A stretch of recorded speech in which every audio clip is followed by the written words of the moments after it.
Hi friends, நான் உங்களுடைய ஸ்ரீ பேசுகிறேன். இன்றைக்கி ரொம்பவே ஹெல்த்தியான, ரொம்ப சூப்பரான, அற்புதமான, ரொம்ப உடலுக்கு ரொம்பவே ஸ்ட்ரென்த்து தரக்கூடிய ஒரு டிஷ்ஷு தாங்க நம்ம இன்றைக்கி பார்க்க போகிறோம்.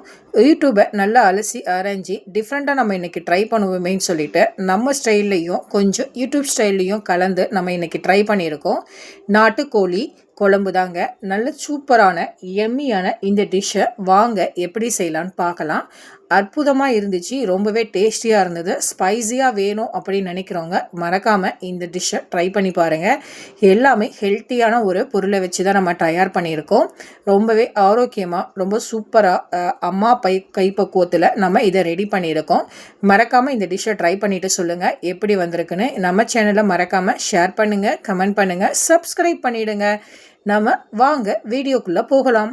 அப்படியே மசாலாலாம் தயார் பண்ணி நல்ல சிக்கனை எடுத்து நல்லா மிக்ஸ் பண்ணி டிப் பண்ணி அந்த மசாலாலாம் நல்லா மெர்ஜாகி நல்ல கொத்தமல்லி தலையெல்லாம் போட்டு சூடான சாதத்தில் சாப்பிடும் பொழுது பசியோடு வரவங்களுக்கு பரிமாறும் பொழுது ரொம்பவே யம்மியாக இருந்தது, அற்புதமாக இருந்தது.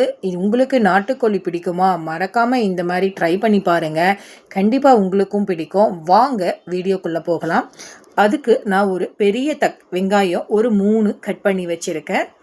பாருங்கள், கொத்தமல்லி தலையெல்லாம் போட்டு நம்ம வீட்டில் இருக்கிறவங்களுக்கு சர்வ் பண்ணிடலாம். நீங்களும் சர்வ் பண்ணுமா? மறக்காமல் நம்ம சேனலை சப்ஸ்கிரைப் பண்ணிவிட்டு பாருங்கள். நம்ம புது வீடியோ போடும்பொழுது கண்டிப்பாக உங்களுக்கு வீடியோ வந்துடும். நீங்களும் மறக்காமல் ட்ரை பண்ணி பார்த்துட்டு எப்படி இருக்குன்றதை மறக்காமல் ஷேர் பண்ணிவிடுங்க, கமெண்ட் பண்ணிவிடுங்க. உங்கள் ஃப்ரெண்ட்ஸுக்கும் இதை ஷேர் பண்ணிவிடுங்க. வாங்க, நாட்டுக்கோழி ஒரு 2 கோழி வந்து நல்லா கழுவி 3 வாட்டி வாஷ் பண்ணி உப்பு மஞ்சத்தூள் போட்டு நம்ம ஊற வச்சுருக்கோம். பெரிய சைஸில் அளவுக்கு வெங்காயம் ஒரு 3 எடுத்து கட் பண்ணி வச்சுருக்கேன். சின்ன வெங்காயம் ஒரு 20 எடுத்து வச்சுருக்கேன். தேங்காய் ஒரு அரை முடி அளவுக்கு நான் கட் பண்ணி வச்சுருக்கேன். நீங்கள் துருவி கூட எடுத்துக்கலாம். பூண்டு ஒரு கைப்பிடி அளவு எடுத்திருக்கேன். இஞ்சி ஒரு 2 பெரிய அளவுக்கு சின்னதாக கட் பண்ணி வச்சுருக்கேன். வரமிளகாய் ஒரு 10 எடுத்திருக்கேன். நான் பட்டை ஒரு சின்ன 2 பட்டை அளவுக்கு எடுத்திருக்கேன். இப்போது ஒரு கடாய் எடுத்துக்கோங்க. நல்லா சூடானதுக்கப்புறம் ஒரு 2 குழம்பு கரண்டி அளவுக்கு எண்ணெய் ஊற்றிக்கோங்க. எண்ணெய் சூடானதுக்கப்புறம் நான் சின்ன வெங்காயம் போட்டு வதக்க போகிறேன். சின்ன வெங்காயம், பட்டை, பூண்டு, இஞ்சி, வரமிளகாய், தேங்காய், ஒரு ஸ்பூன் சோம்பு, ஒரு ஸ்பூன் சீரகம், கருவேப்பிலை 3 கொத்து, இது எல்லாத்தையும் 1 by 1 போட்டு நம்ம வதக்க போகிறோம். நல்லா அந்த பச்சை ஸ்மெல்லு போகிற அளவுக்கு நல்லா வதக்க போகிறோம். சின்ன வெங்காயம் உடம்புக்கு ரொம்பவே குளிர்ச்சி, நல்ல ஸ்ட்ரென்த்தான பொருள். பட்டை மற்ற ஐட்டம்ஸ்லாம் வந்து ரொம்பவே உடம்புக்கு நமக்கு ஆரோக்கியத்தை தரக்கூடியது தான். நான் இதெல்லாமே 1 by 1 போட்டு நல்லா ஒரு பொன்னிறம் வர அளவுக்கு நான் வறுத்து எடுத்து தனியாக எடுத்து வச்சுக்க போகிறேன். அதை நல்லா ஆற வச்சதுக்கு அப்புறம் தான் நீங்கள் வந்து மிக்சியில் போட்டு நம்ம அரைச்சி வச்சுக்கணும். நல்ல நெய்ஸாக ஒரு நல்ல ஒரு பேஸ்ட் அளவுக்கு நீங்கள் அரைச்சி வச்சுக்கணும். இப்போ பாருங்கள், 1 by 1 நம்ம எல்லாத்தையும் ஆட் பண்ணிடலாம். நான் வந்து இது வந்து பொறுமையாக தான் நான் பண்ணியிருக்கேன். வீடியோ வந்து ரொம்ப லென்த்தியாக இருக்கிறதுனால நான் ஷார்ட் பண்ணியிருக்கேன். அதனால் உங்களுக்கு வந்து ரொம்ப ஃபாஸ்ட்டாக பண்ணுற மாதிரி இருக்கும். கண்டிப்பாக நீங்கள் அடுப்பில் இருக்கும் பொழுது, கிச்சனில் இருக்கும் பொழுது, அடுப்பில் பாத்திரம் வச்சு பண்ணும்பொழுது ரொம்பவே ஸ்லோவாக பண்ணுங்கள், சேஃப்டியாக பண்ணுங்கள். அதுதான் ரொம்ப இம்பார்ட்டன்ட். இந்த தேங்காய் வந்து நீங்கள் துருவி கூட போட்டுக்கலாம். நான் சின்ன சின்னதாக கட் பண்ணி போட்டிருக்கேன். இது எல்லாத்தையுமே நல்லா வதக்கி எடுத்துக்கலாம். ஒரு ஸ்பூன் சீரகம், ஒரு ஸ்பூன் சோம்பு போட்டிருக்கேன்.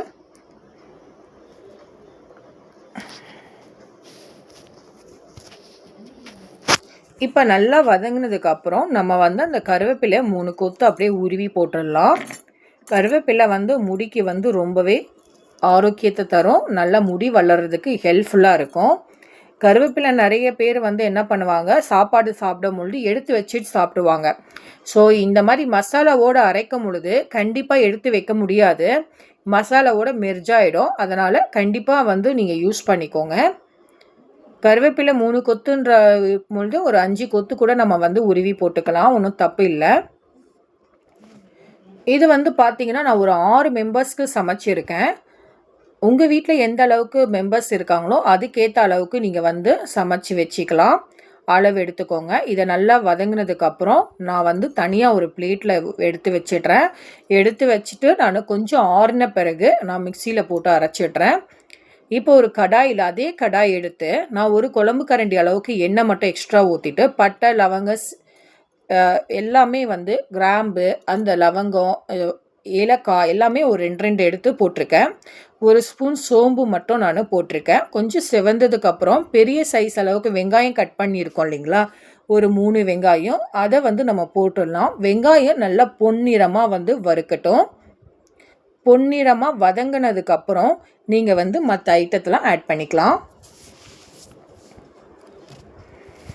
வெங்காயம் நல்லா வதங்கும் போது தான் உங்களுக்கு அந்த டேஸ்ட்டு வந்து நல்லா இருக்கும்.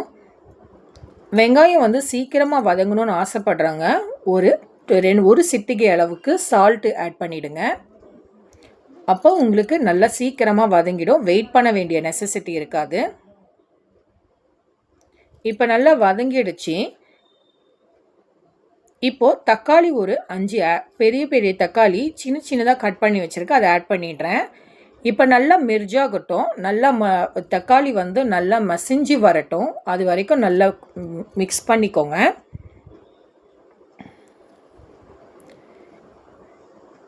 இப்போ நல்லா மிக்ஸ் ஆக போகுது. இப்போது நான் கல்லுப்பு எடுத்திருக்கேன். சால்ட் விட கல்லுப்பு வந்து ப்ரிஃபரன்ஸ் பண்ணுறதுனால நான் கல்லுப்பு ஆட் பண்ணியிருக்கேன். இப்போ நல்லா மிக்ஸ் பண்ணிக்கலாம். இப்போ அந்த எண்ணெய் தனியாக தக்காளி தனியாக பிரிஞ்சு வரணும், அந்த அளவுக்கு நல்லா குக் பண்ணிக்கலாம். இப்போ நம்ம அரைச்சி வச்ச பேஸ்ட் எடுத்து நம்ம மிக்ஸ் பண்ணிடலாம். இப்போ அந்த அரைச்சி வச்ச பேஸ்ட்டில் கொஞ்சம் தண்ணி ஆட் பண்ணிக்கிறேன். ஒரு அரை டம்ளர் அளவுக்கு தண்ணி ஆட் பண்ணிக்கிறேன். பெரிய டம்ளரில் எடுத்துருக்கேன். இன்னும் தேவைன்றதுனால நான் ஒரு டம்ளராக ஆக்கி தண்ணி ஊற்றிருக்கேன். நல்லா மிக்ஸ் ஆகட்டும். இப்போ மசாலா, கரம் மசாலா 3 ஸ்பூனு, சிக்கன் தூள் 3 ஸ்பூனு, கார மிளகாத்தூள் வந்து 4.5 ஸ்பூன் ஆட் பண்ணியிருக்கேன். நல்ல ஸ்பைஸியாக வேணுன்றதுனால நான் 4.5 ஸ்பூன் ஆட் பண்ணியிருக்கேன். நீங்கள் வேணும்னா கம்மி பண்ணி கூட சேர்த்துக்கலாம். இப்போது அந்த மசாலா தனியாக எண்ணெய் தனியாக பிரிஞ்சு வரட்டும். அப்புறம் அந்த நம்ம ஊற வச்ச நாட்டுக்கோழி எடுத்து வந்து நம்ம இதில் ஆட் பண்ணிடலாம். நான் பெரிய பெரிய பீசஸாக தான் நான் போட்டிருக்கேன் நாட்டுக்கோழியை. இப்போ எல்லாத்தையுமே அப்படியே வந்து நம்ம போட்டுடலாம். போட்டு இந்த சிக்கனை வந்து அப்படியே அந்த மசாலாவோட அப்படியே திறக்குவோம்.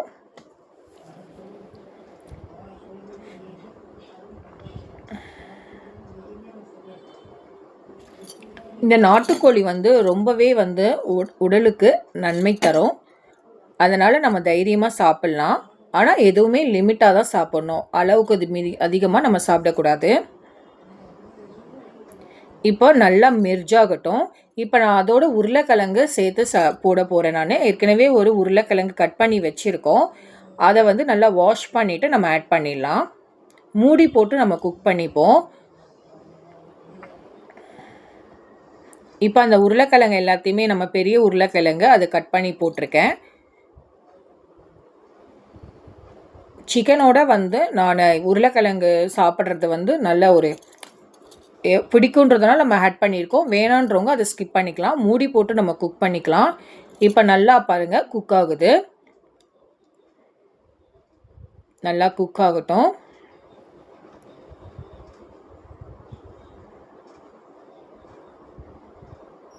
இப்போது இந்த குழம்புக்கு தேவையான அளவுக்கு நம்ம தண்ணி ஆட் பண்ணிடலாம். இது நான் அந்த மசாலா தண்ணியோட தான் ஆட் பண்ணி தான் நான் சேர்த்துருக்கேன். ஒரு செம்பு அளவு, ஒரு 3/4 செம்பு அளவுக்கு நான் தண்ணி ஆட் பண்ணியிருக்கேன். உங்களுக்கு தண்ணி கம்மியாக வேணும்னா நீங்கள் கம்மியாக கூட சேர்த்துக்கலாம். நான் கொஞ்சம் தண்ணியாக வேணுன்றதுனால நம்ம வந்து ஆட் பண்ணியிருக்கோம். சிலர்த்தவங்களுக்கு கிரேவியாக சாப்பிட்ணுன்னு ஆசைப்படுவாங்க. சிலர்த்தவங்க கொஞ்சம் தண்ணியாக ஆட் பண்ணி சாப்பிட்ணுன்னு நினைப்பாங்க. ஒவ்வொருத்தருடைய விருப்பத்துக்கு ஏற்ற மாதிரி நீங்கள் ஆட் பண்ணிக்கலாம் தண்ணியோட அளவை. இப்போ இந்த தண்ணியில் தேவையான அளவுக்கு நம்ம வந்து கல்லுப்பு இல்லைன்னா சால்ட் ஆட் பண்ணிடலாம். இப்போ நம்ம மூடி போட்டு குக் பண்ணிக்கலாம். இது நாட்டுக்கோழின்றதுனால ரொம்ப நேரம் வந்து வேகும். நம்ம வந்து குக்கரில் வச்சோன்னா கொஞ்சம் சீக்கிரமாக ஆகிடும். பட் நம்ம குக்கரில் வைக்கிறது இல்லை, நார்மலான இதில் தான் பண்ணுறோம். இப்போ நல்லா கொதிக்குது பாருங்கள், சூப்பராக கொதிக்குது. நம்ம அந்த உருளைக்கிழங்குலாம் வந்து கொஞ்சம் கட் பண்ணி பார்க்கலாம். வெந்திருக்கா அப்படின்ட்டு. இது வெந்துட்டாலே வந்து உங்களுக்கு ஓரளவுக்கு சிம்மில் வச்சு நல்லா குக் ஆனதுக்கப்புறம் சிம்மில் வச்சு நம்ம வந்து கொஞ்ச நேரம் ஒரு ஒரு 5 to 10 மினிட்ஸ் வச்சுட்டு நம்ம இறக்கிட்டோன்னா அந்த ஃப்ளேவர் எல்லாம் வந்து இறங்கி இந்த அளவுக்கு எண்ணெய் தனியாக மசாலா தனியாக பிரிஞ்சு சூப்பராக குக் ஆகிருக்கும், அதோட மெர்ஜாக இருக்கும். இப்போது இந்த நாட்டுக்கோழி குழம்புல நான் வந்து 1 ஸ்பூன் வந்து மிளகு பொடி சேர்க்க போகிறேன். மிளகு பொடி சேர்த்து கொத்தமல்லி தழை போட்டு இறக்கி நான் சர்வ் பண்ண போகிறேன். வேணும்னா லெமன் கூட நீங்கள் பிழிஞ்சு விட்டுக்கலாம். 1 ஸ்பூன் நெய் ஆட் பண்ணியிருக்கேன் டேஸ்ட்டுக்காக. சூப்பராக ரெடியான இந்த நாட்டுக்கோழி குழம்பு நாங்கள் ரொம்பவே என்ஜாய் பண்ணி சாப்பிட்டோம். நீங்களும் மறக்காமல் ட்ரை பண்ணிவிட்டு சொல்லுங்கள். நம்ம சேனலை ஷேர் பண்ணுங்கள், கமெண்ட் பண்ணுங்கள், சப்ஸ்கிரைப் பண்ணிவிடுங்க. சூப்பராக ரெடியாக இருக்குது பாருங்கள். இதை வந்து நீங்கள் சூடான சாதத்துலேயும் நீங்கள் பிசைஞ்சு சாப்பிட்லாம், இல்லைனா டிஃபன் ஐட்டத்துக்குமே சாப்பிட்லாம். அருமையாக ரெடியாக இருந்தது. மறக்காமல் ட்ரை பண்ணுங்கள். பை. ஷேர் பண்ணுங்க, கமெண்ட் பண்ணுங்க, நம்ம சேனலில் மறக்காமல் சப்ஸ்கிரைப் பண்ணுங்க. பாய். See you.